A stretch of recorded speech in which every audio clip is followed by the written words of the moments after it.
Bonjour à tous. Dans cette vidéo, j'aimerais répondre à la question: faut-il, oui ou non, appeler son partenaire tous les jours dans une relation à distance?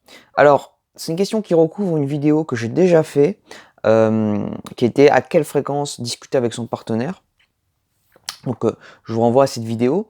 Mais dans cette vidéo, j'aimerais répondre précisément à cette question qui est un peu un leitmotiv des relations à distance. Ça revient souvent. Est-ce que oui ou non, c'est crucial? Est-ce que oui ou non, il faut absolument euh, discuter avec son partenaire tous les jours? Est-ce que c'est bien? Est-ce que c'est pas bien? Est-ce que c'est nécessaire? Est-ce que ça en vaut la peine? Est-ce que si on ne le fait pas, ça va amener à la séparation? Est-ce que si on le fait, ça va au contraire amener à la séparation? Alors, j'aimerais dire avant tout qu'il n'y a pas de réponse universelle. Les seules réponses qu'on peut apporter, ce sont des réponses personnelles, individualisées, qui vous correspondent. Et c'est à vous de trouver les réponses. Moi, ce que je peux vous donner, c'est des tendances, des principes, des choses peut-être, des points de vue qui vont vous faire ou non choisir telle ou telle réponse, telle ou telle euh, position, telle ou telle prise d'initiative, tel ou tel comportement. Alors, moi, ce que j'aimerais dire, c'est que on n'a pas besoin d'être en contact permanent dans les relations à distance. Voilà, ça, je l'ai déjà dit. Par contre, à la question faut-il oui ou non appeler son partenaire tous les jours, il est quand même nécessaire et crucial de garder un lien dans les relations à distance. Et le seul lien qu'on peut garder qui soit un lien vivant, si j'ose dire, parce que on peut écrire, on peut donner des lettres, on peut envoyer des mails, on peut envoyer des colis, envoyer plein de choses, mais ça ne remplace pas le lien de la communication, qui est un lien de réponse spontanée, qui est un lien, une manière de créer des liens rapidement, efficacement, spontanément, de tisser entre les personnes des liens profonds. Eh bien, ça, c'est vraiment la conversation qui le permet. Et au XXIe siècle, on a une chance incroyable avec les vidéos de pouvoir euh, profiter de créer des liens malgré la distance, de pouvoir jouir d'une conversation sans la proximité physique.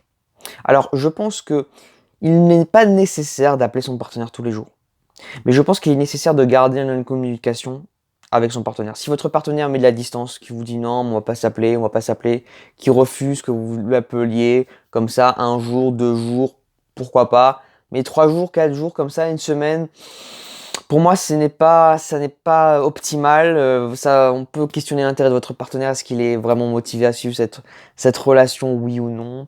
Est-ce qu'il n'a pas d'autres relations qui l'intéressent plus à l'heure actuelle?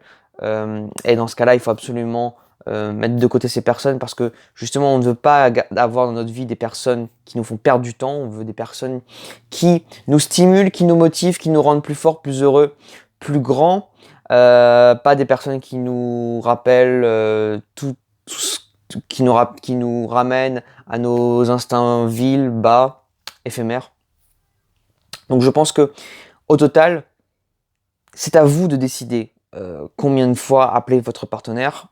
C'est pas aux autres de vous le dire. Il y a des gens, par exemple, des couples qui s'appellent 2 fois par jour. Une fois à midi pour discuter de ce qu'ils ont fait la journée, ce qu'ils vont faire, et une fois le soir pour discuter de leur bilan. Et ils sont ensemble et ça leur convient très bien. Il y a des couples qui discutent peut-être une fois tous les 3 jours parce qu'ils ont beaucoup besoin d'indépendance, ils ont besoin de pas être collé à la personne et qui continuent. Il y a des personnes qui s'appellent au contraire 2 fois par jour et qui au bout d'un moment décident d'espacer les moments. Donc voyez ce qui vous convient. Ne vous dites pas qu'aujourd'hui ça peut fonctionner. Par exemple, vous pouvez vous appeler tous les jours, mais peut-être demain vous aurez besoin de vous appeler 2 fois par jour. Peut-être que après-demain vous reviendrez à 1 fois par jour. Soyez fluide, soyez souple. Ne présagez pas d'une réponse déjà dogmatique que vous aurez en tête, que vous aurez lu quelque part et qu'il faut appliquer absolument et que sans ça vous n'allez pas réussir. Non, non, non.